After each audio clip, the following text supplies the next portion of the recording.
Primetime Local News, serving the Lakeland and Midwest regions.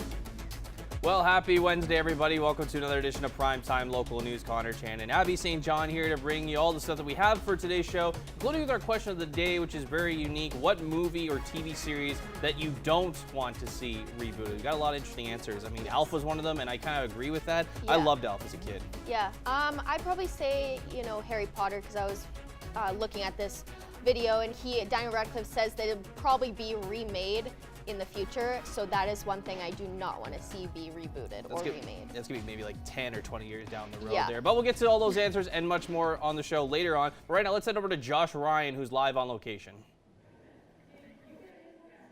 Thanks very much, guys. Here at the Legacy Center, we're getting ready for Living with Diabetes, an education night that will cover everything from diabetes diagnosis, how many Canadians it affects, ways to treat it, prevent it, and ways it can affect your mental health and other aspects of your life, as it is something that affects a good many Canadians, as many as 3 million Canadians, or 1 in 10 adults in Canada. So more to come over the next 2 hours. First, let's throw it back to the studio for a look at your local news. Thanks, Josh. Well, the newest member of the Lloydminster RCMP detachment is now in the city and eager to get to work. Constable Scarecrow is a life-size metal cutout of a uniformed RCMP officer that will be put in different parts of the city. School zones could be a place for Officer Scarecrow to make an appearance. Aside from his presence with the radar gun, Constable Scarecrow has some other interesting features. Constable Scarecrow is very unique. As you can see, he wears a very reflective vest. He's very visible, and that's the point of the project. He also has anti-vandalism, like an anti-vandalism coating, and if any vandalism does come on to Constable Scarecrow, it can be easily wiped off. The Constable Scarecrow project originally came from BC and now is going to be brought to Lloydminster in an effort to reduce speeders in the community. Coquitlam saw their reported speeding numbers drop by 50%, and the city looks to have the same results. When they first see Constable Scarecrow, they're going to be shocked and they're going to slow down. But after a while, like everything, they're going to get used to it. And once they are used to seeing Constable Scarecrow and it's no longer a deterrent, there might be another deterrent there waiting to write them a ticket for not slowing down. Officer Scarecrow will start making the rounds in the next couple of weeks. The 10th annual Downtown Street Fest is coming back to Lloydminster on June 22nd, and the city is looking for volunteers to help with the festivities. Last year's Street Fest saw over 6,000 people take in the event, and with new elements added and expansion this year, the city is hoping for assistance from the community. We are looking for about 30 volunteers to help us out with everything from event setup to takedown. We also need people to man our bounce houses, help with our racetrack, provide general security, and also help us out with our information tent. With a variety of different volunteer positions to be filled, anyone is encouraged to help lend a hand at the fest. We encourage everyone from teenagers to adults to even seniors if they'd like to take a shift. If you have an hour to help us out, that would be great. They're even looking for someone to be the city mascot border buddy. So if that or volunteering in general interests you, visit lloydminster.ca/volunteer. For several years now, LCSD has been using teaching support sessions to help improve the way educators teach in their class. In this week's Beyond the Classroom, I take a look at how the program is working and where we'll go from here.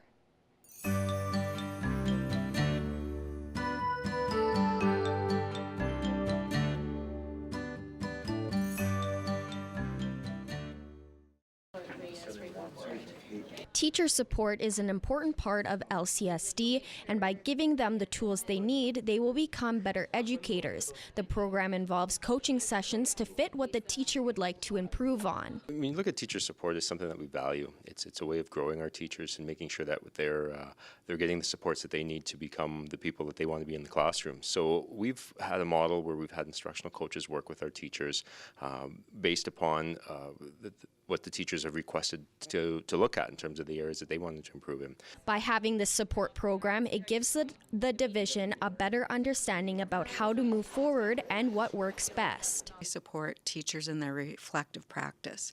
And so as we grow and learn more about teaching, and teachers and students change, we find many ways to work together as partners. And so I think it's a real strength-based approach to every year, what can we do more of? What can we do better, and what have we done well that we want to make sure we maintain? Starting next school year, they will be expanding more on what they do now. So what we're going to have doing next year is kind of about ramping it up a little bit, taking a look at some more some personalized learning pieces, taking our instructional design team supervisors and being more involved within the school improvement plans and developing ways that we're going to be able to have instructional design team leads, work within the school level so that we have extra supports for our teachers in the classrooms. That's it for this week's Beyond the Classroom. Beyond the Classroom is brought to you by Lakeland College. Apply today to heavy oil power engineering or second-class power engineering programs at the Lloydminster campus. Lakeland College, leading learning since 1913. Canadian drug makers are facing a $1.1 billion class action lawsuit for their alleged role in the opioid crisis. The proposed suit filed in Ontario Superior Court accuses almost 24 companies of illegally and deceptively promoting highly addictive opioids despite knowing the dangers. The suit was filed today. No statements of defense have been filed in response at this time. In the last 3 years, opioids have killed over 10,000 Canadians. Now we're going to Josh Ryan, who is live on location tonight.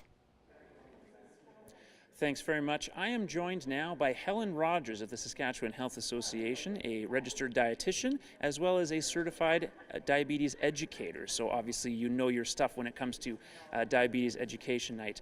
What's the main thing that you hope to convey to the folks that come out tonight when they learn about diabetes and many of the offsets of it?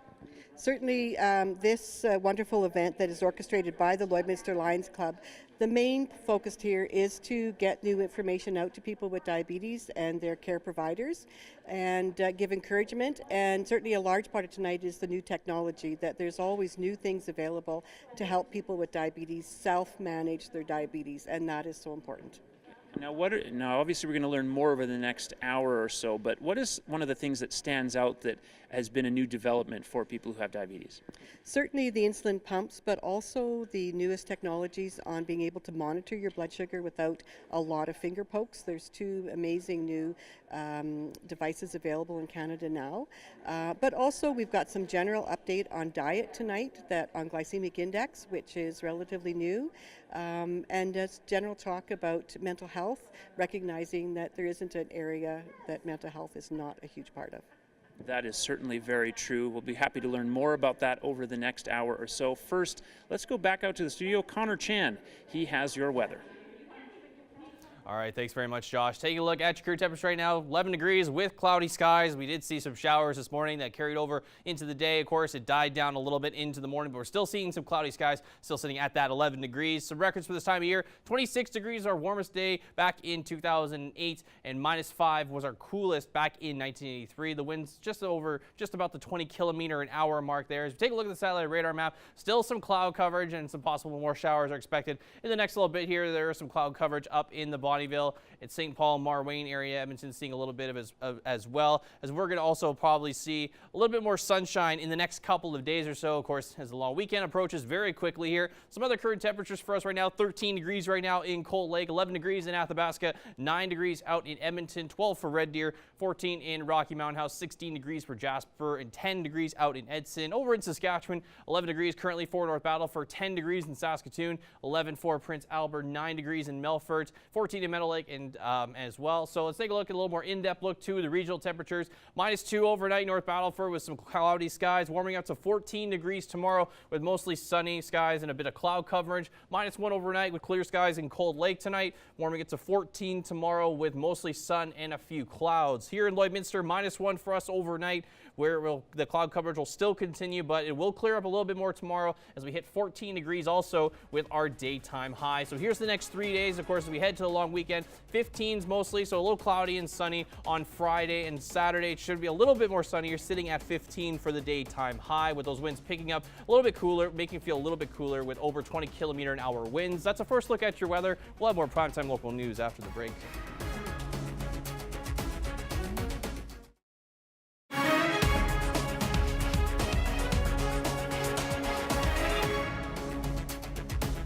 Welcome back. Well, the bell rings signaling the start of the day on the markets. Gerard Lampau finds out that the bell is now ringing in the cattle industry as well. Well, I love eating beef. Does that count? That counts, certainly. That 7 years ago, Hubert Lau and his team were working on a company that has grown into Trust Bix. The Edmonton company is aggregating data for the ag industry. We are looking for ways to make our producers specifically more profitable so that they can continue their work to create sustainable food sources for us. One of the ways that's happening is with the launch of the company on the Toronto Stock Exchange, where they rang the bell on April 29th with a modest opening. 3, 2, 1, go! 50 cents.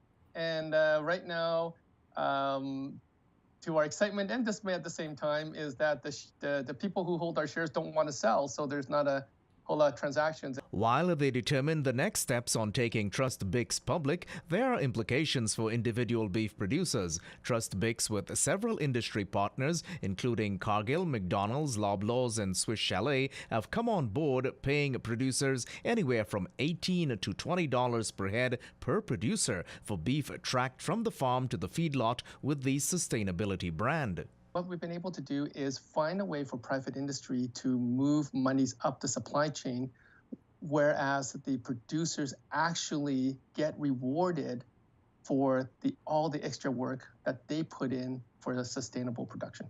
Sustainability is defined by the Canadian Round Table for Sustainable Beef. It's verified by the work of Verified Beef Production Plus auditors. While Canada is the first beef producer in the world to have achieved this benchmark, the entire industry is still to get on board, so there's a shortage of supply. The private sector is showing that they want sustainable product. Really, as I travel around the world and talking to different countries and different food sectors, they all have the same problem. The producers are not engaging because they're not being recognized and rewarded for all of their hard work.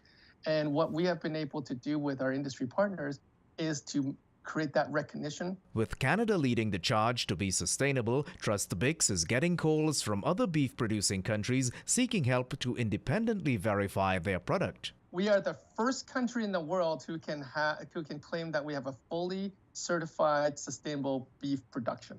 And that's a wow for all Canadians, and we should all be proud of that. Gerard Lampau, Primetime Local News.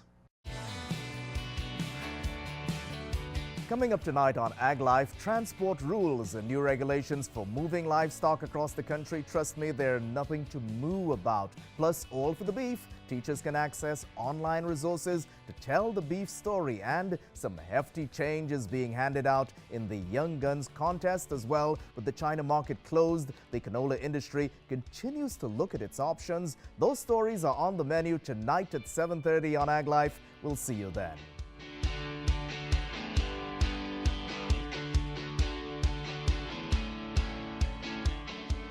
That's all for eggs. Sports is next, but first, here's a look at your egg prices.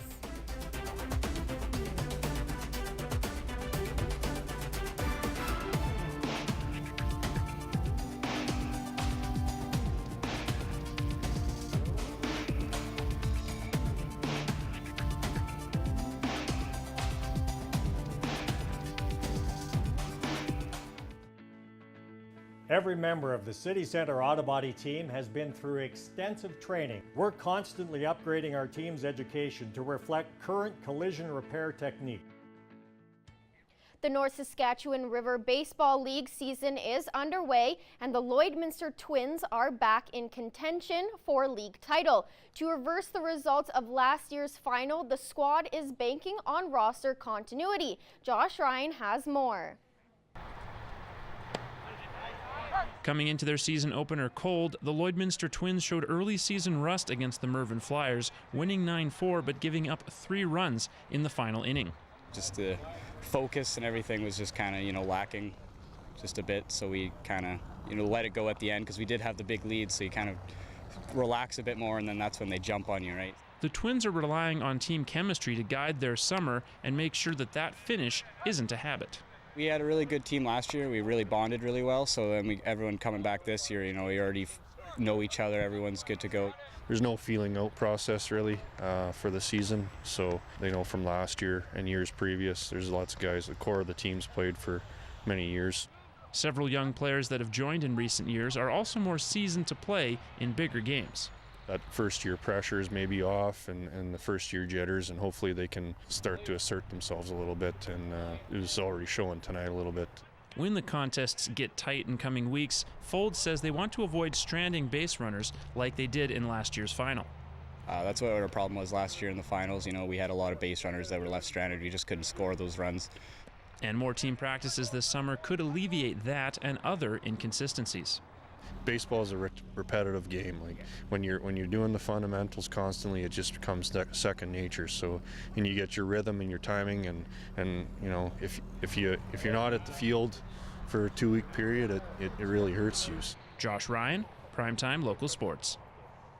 The Lloydminster Barons badminton team came away disappointed from their first Saskatchewan Provincial Championship as they failed to reach the podium. The senior girls team of Allie Robinson and Savannah Sheener came closest, losing a pair of tough tie-breaking sets in both the semis and the bronze medal matches. The mixed doubles pairing of Ethan MacDuff and Sonnet Gao also finished fourth. Canada's hopes for an NBA championship enter a new level tonight. The Toronto Raptors get set for Game 1 of the Eastern Conference Finals in Milwaukee. The Raptors, of course, still riding high from Kawhi Leonard's dramatic buzzer-beating Game 7 winner against Philadelphia. The Milwaukee Bucks will pose a big challenge. They're the top team in the East and beat the Raptors in 3 of their 4 games this season. The Bucks also had more time to rest. They haven't played since they knocked off the Celtics in 5 games a week ago. Now we're going to Josh Ryan, who is live tonight. Back here at the Legacy Center, I'm now joined by Sherry Pocket, who is a diabetes nurse educator as well with Omnipod insulin pump. And in addition to that, you happen to have diabetes yourself and have a pump of your own. I do. I live with type 1 diabetes, and I joined Omnipod last summer, and I was lucky enough to be at this event last year as well. And so Omnipod is the only tubeless insulin pump in the world, and so this is filled with insulin and helps me control my diabetes every day of my life. Now, it's such a drastic jump in technology. Obviously, there's been forms of insulin pumps before, but this type of brand, that's really kind of been a game changer over the last couple of years. It has been. There's only tubeless pumps available in the market, which was something that I had used in the past, but really the freedom to not be connected to something and not have to worry about where you're going to wear it or every time you disconnect during the day to do something in life. This just keeps me going every day. It's a great way to live, and we hope that we can teach some people about it tonight. And now, for some people, really quickly, what are some of the things people couldn't do before that having a pump like this will allow them to do? Like some of the normal day-to-day things that would stand out to you? Well, you're not on a schedule anymore determined by your insulin. I could, if I choose to, I can sleep in. When I exercise, I just temporarily reduce the rate in my pumps so I don't experience hypoglycemia.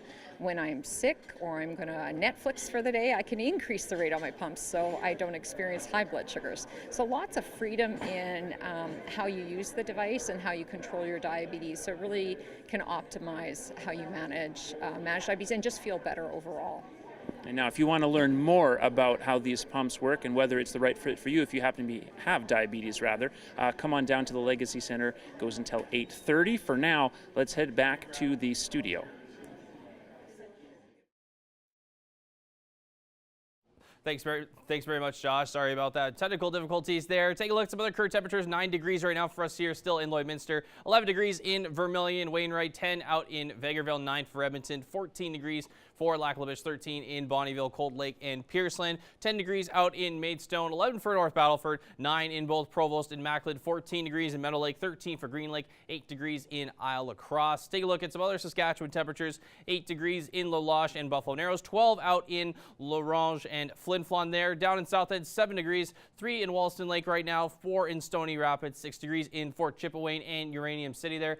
Slave Lake sitting at 12 degrees, 11 degrees in Fort McMurray, High Level, and Peace River. Grand Prairie sitting at 9 degrees. Take a look at southern Alberta, 20 degrees in Lethbridge right now, 17 for Medicine Hat, 9 degrees, in Coronation, 14 degrees for Calgary, and 16 degrees for Banff. Down in southern Saskatchewan now, 15 for Swift Current right now, 18 in both Moose Jaw and Regina, 24 out in Estevan, 10 degrees in Kindersley, and 11 degrees for Yorkton. Now, of course, today was the only day that we were expecting some showers, and we did get that into the morning and started to die down a little bit just before noonish. It was mostly a cloudy day. So as we take a look at some temperatures for tomorrow around our region, 14 for us tomorrow is our daytime high, as well as around most of the region here. Wainwright, Vermilion, Marwayne, St. Paul, Bonnyville, Colt Lake, Black Labish, Pierceland are all sitting at 14. North Battleford also sitting at 14 degrees tomorrow. Provost and Macleod sitting at 15 degrees tomorrow. 14 also out in Green Lake and Meadow Lake as well. And in Edmonton and Vegreville sitting at 15 degrees for tomorrow. So for the school day forecast tomorrow, it's going to be a little bit clearer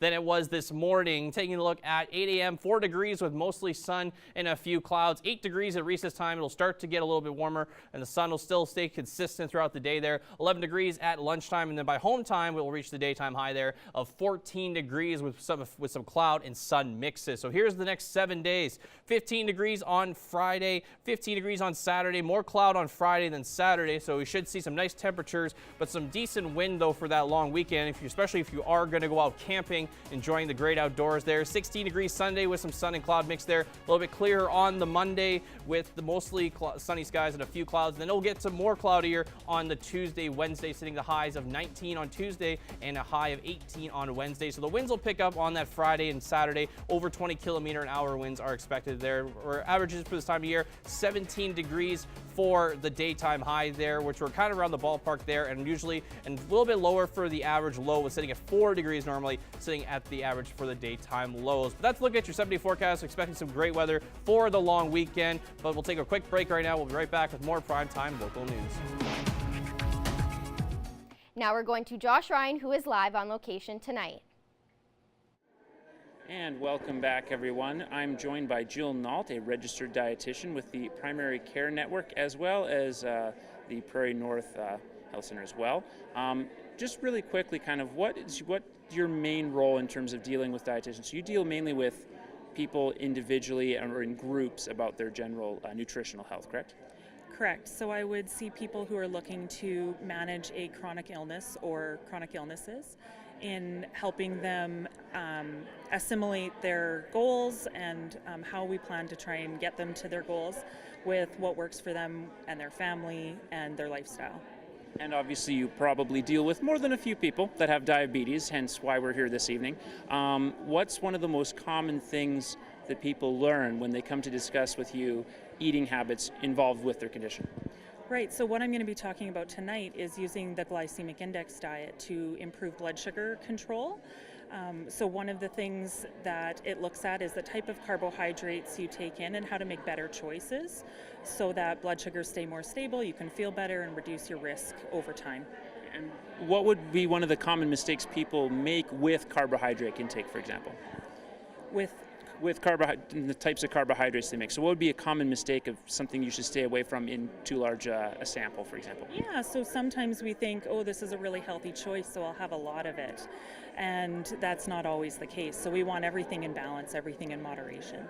Are there any type of snacks or meals that people in particular will make that mistake with that stand out to you?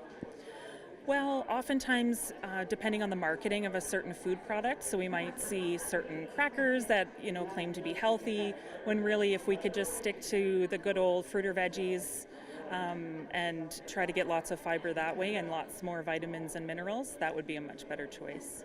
In general, I'm sure everyone should have an apple or two instead of some of those sweeter crackers. Thank you very much, Jill. We'll have more from the Legacy Center over the next hour, but first, a look at what's going on in social media and your question of the day.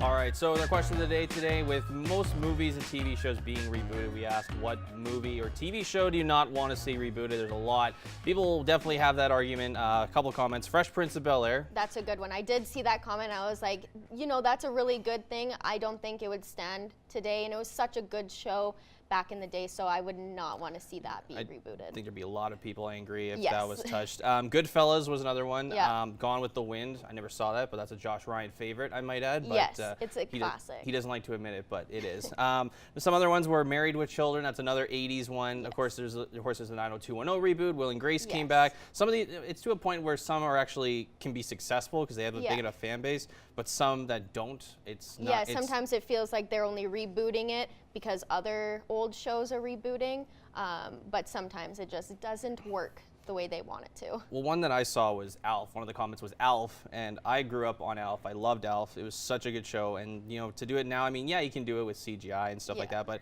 you don't get the same effect as if it was the actual puppet. And Yes, they did. exactly. There was rumors to be the movie, and of course, you know, Aladdin's coming out in just under a week here.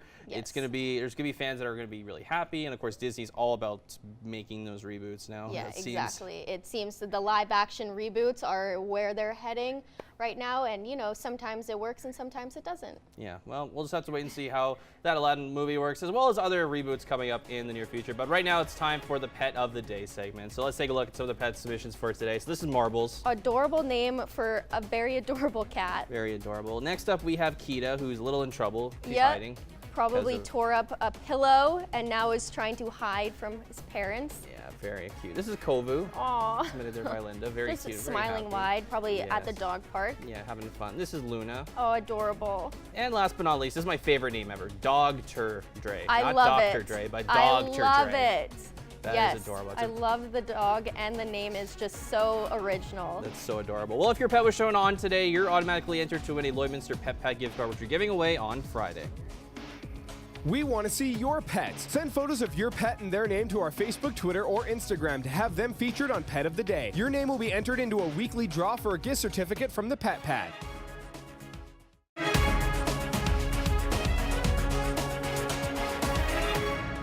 Today I'm joined here with Jackie Tomer, the marketing manager for the Lloyd X, and today we're going to be talking about the upcoming Colonial Days. It's a huge event during the summer, and what dates and times is Colonial Days this year? Thank you so much for having me on, Abby, and the dates this year are July 10th to 13th. And all day for each one of those days? Yes, we open the gates at 8 a.m. and they close at about 11:30, 12, and we have activities throughout the whole entire day. And this is a yearly event, so is there anything new that people can expect that wasn't there last year? Yeah, every year we try to change up a bunch of things and make it new and exciting for everyone that's coming so that you never quite know what you're going to experience at the fair. So this year our grandstand shows change. So we have 4 different bands for our grandstand. We kick it off with Stephen Page from Bare Naked Ladies on Wednesday. Then we have Prism and Sweeney Todd on Thursday. On Friday we're welcoming Aaron Goodvin, and we're going to close out the show Saturday with Trooper. Some other things is we have an extreme dog show coming. So this is dock diving, agility, discing, tricks. These dogs are very well trained and we're excited to see them. As well as we have some agriculture shows that have some new components to them. The monster trucks are back, but we have a new addition to the monster trucks with Quad Wars. It's like wrestling on quads. We're really excited about that. And then a big history-making bull event. So this is for the bucking bull industry. We're going to give out over $100,000 in prize money to the stock contractors, which is different. It's not the guys riding the bulls, it's the people raising the bulls. We're really, really excited about that. And popular attractions, what can people, people who haven't been to Colonial Days, what are some of the bigger popular attractions that are there every year, and what people who may be going for the first time can So look forward always to? the Midway is really exciting. We do have 5 new rides coming. We'll be launching those descriptions soon. We're really excited about the changes up in the Midway. That's always an exciting part for the kids. We have rides for little kids all the way up to the big kids. We also are really just excited about our yard thrill shows, and the petting zoo is always great for the little ones. We just have a lot of fun activities that whatever day you pick, you can have over 150 activities to partake in. And seeing as this is a yearly thing, it seems to be a really big event. How do you come up with different ideas to get people to come back every year? Like, what makes it so intriguing that people do like coming back each year? So this really comes back to our volunteers, our board of directors, and everyone that's involved in planning Lloydex. People travel around, they see different acts, they suggest them. Our committees work super hard to make the shows the best they can. It really, really is on the backs of our volunteers, our board of directors, and everyone that happens to have a little bit part in this. It's a combined effort to make the fair as great as it can be. And it's for all ages, yes? Yes, absolutely. All ages, from little guys, up to our senior citizens can find something in our ag shows, in the Midway, in the grandstand, our yard thrill show. In our Stockade Center, we have some great talent coming onto the Stockade. We have the Dirt Rich Band coming for 2 nights, and then we have 2 up-and-coming country talent in Kelsey Kaluk and Garrett Gregory. Okay, and really quickly before we wrap up, where and when can people find tickets? So Super Passes will go on sale June 24th, and they'll be available right up until July 8th. That is available at the Co-op Marketplace, and then it'll just be at the gate. You can come and purchase and walk in. Okay, well, thank you so much for coming and explaining Colonial Days. I know that it will be just as fun, or maybe even more fun than previous years. So thank you. Thank you, Abby. Thank you.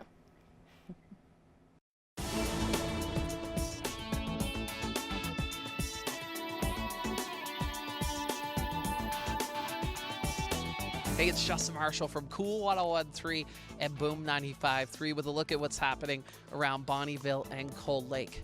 Well, last night and then Tuesday, May 21st, there's a couple sessions. Learn to play pickleball with instructor Rob Barrett at the Bonnyville C2. It's $3.15 for non-members and absolutely free for members. Speaking of Rob, he joins me now. Rob, why'd you decide to do this? Well, when I learned to play pickleball, it was introduced to me, and it was a good game. I had a lot of fun playing it.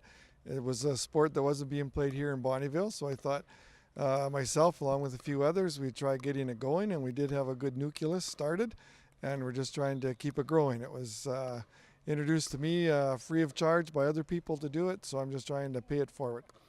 We got Gail and Dawn in behind us playing right now. Why is pickleball the fastest growing sport in North America?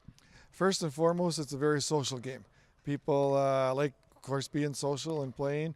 The teammates chatter back and forth with each other, even with the opposing members. It's a lot of fun.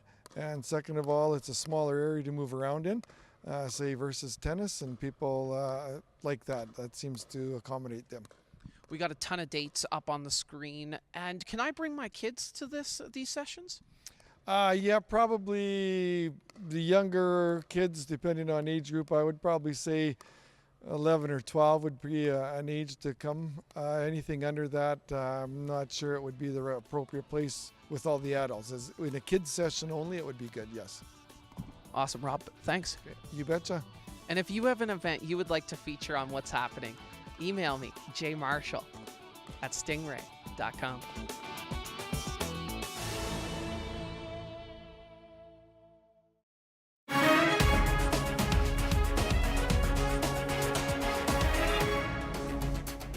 We are happy to be joined today by James Jackson. James is the General Manager of Tourism Jasper. James, welcome and thank you for joining us today. Thank you for having me. I want to talk about some of the things that are coming up for the summer in Jasper and some of the things that people can do. There are so many people from this area that will often take a week or a weekend even to go to Jasper. What are some of the highlights of the things that you guys like to promote throughout the summer in Jasper? Well, it's shaping up to be another fantastic summer in Jasper. I think after the cold winter we all endured, we're all looking forward to some time in the mountains. So all the regular attractions are opening, if not have already opened. So you can get a mile-high view of the Canadian Rockies on the Jasper Skytram. You can also enjoy the world-famous Maligne Lake boat tours to Spirit Island. And something that folks might not know is that Jasper actually has 4 world-class rafting river runs within a 1-hour drive of town. And so it creates a bit of a rafter's paradise if folks are into water. And then, of course, we've got horseback riding, hiking, biking, and everything else that people like to enjoy in the summer in the mountains. And even in the summer in Jasper, it's busy, but it doesn't seem to be that crazy crowd busy where you're, fighting people and you feel claustrophobic. It still feels really open, and there's a lot of cool little shops in the area to go to as well. And accommodations. Let's talk about accommodations. I assume there's probably some summer deals, but also people probably want to book well ahead if they can. Yeah, well, to build on what you said, Jasper is great. It's the largest national park in the Canadian Rockies, and the joke I always like to tell is that it's got twice the wildlife with half the people. But in terms of accommodations, Jasper is becoming increasingly popular, and so we like to encourage everyone to come prepared, and that means first and foremost ensuring that they have accommodation in advance of them coming to town. But having said that, we do have a few new cabins in town with local properties investing over the winter, which is fantastic. Bear Hill Lodge, Pyramid Lake Resort, and then a few renovations at the Fairmont Jasper Park Lodge. So I would encourage everybody to look into those. Having said that, though, if folks are into camping, our Whistler's Campground will be closed for this season due to maintenance. It's been around since the 1960s, and so it's time for a little bit of an upgrade. So again, really encouraging everybody to ensure that they have accommodation in advance, and that includes campsites before they arrive in Jasper. And also, if you go to the downtown area in Jasper, there's lots of really cool little restaurants and shops. How do you advise people, I guess, if they want to kind of try a little bit of everything? Is there a best way to go about kind of making their way through Jasper, or is it just whatever catches your eye you should maybe check out? Yeah, well, the good thing about Jasper is it's got a lot of experiences for any individual. And so if you're interested in shopping and a bit more of the mountain town feel, you can explore our downtown. Lots of shops, lots of great restaurants. Our Jasper Brew Pub just renovated over the winter, so you can have some locally brewed beer. At the same time, though, Jasper's really best experience when you step off the pavement and really venture beyond into the wilderness and experience the national park. And so I think there's something for everybody during the summer for sure. Now, if anybody wants information as to how they can maybe put a package together and do a little bit of everything, maybe some camping and some shopping and hiking and kind of, really get a good feel for the whole area, where's the best place to go for them to get that information? I'd encourage everybody to check out jasper.travel. It's our website, the official website of Jasper and Jasper National Park for tourism. We just redeveloped it. Again, it launched last month, and so lots of great inspirational ideas on where to stay, where to eat, where to shop, and a variety of other experiences to take in over the summer. All right, well, thank you so much for joining us. We really appreciate it. I know things are going to go well in Jasper over the summer. It's always such a beautiful place. I try and make a few trips out there too, and like I said, a lot of people from this area do head there. So once again, James, if you could just give us the address, the web address for people to go to. Sure, so it's www.jasper.travel. Perfect. Thank you so much for joining us, and we'll be talking to you again soon. Thank you for having me. As you can see, the Legacy Center is starting to fill up for tonight's Living with Diabetes Education Night. Put in part thanks to the Lions Club. Plenty more to come over the next hours. The doors opened at 5:30, but things don't finish until 8:30. Mini speakers at 6:30, so plenty of time for people to come out, check each of the booths, whether you're looking at diabetes in terms of what you want to get at the pharmacy for it, how it can affect your vision, the mental health side of things, and the technological advances that are there, and more. That's all available at your disposal here to come on down, and as well as hear many great speakers that will provide plenty of interesting information over the next hour when they start specifically at 6:30. We'll have more in the next hour as well, specifically on some of your vision health related to diabetes. But first, let's head back to you guys in studio and wrap things up for the first hour on Primetime Local News.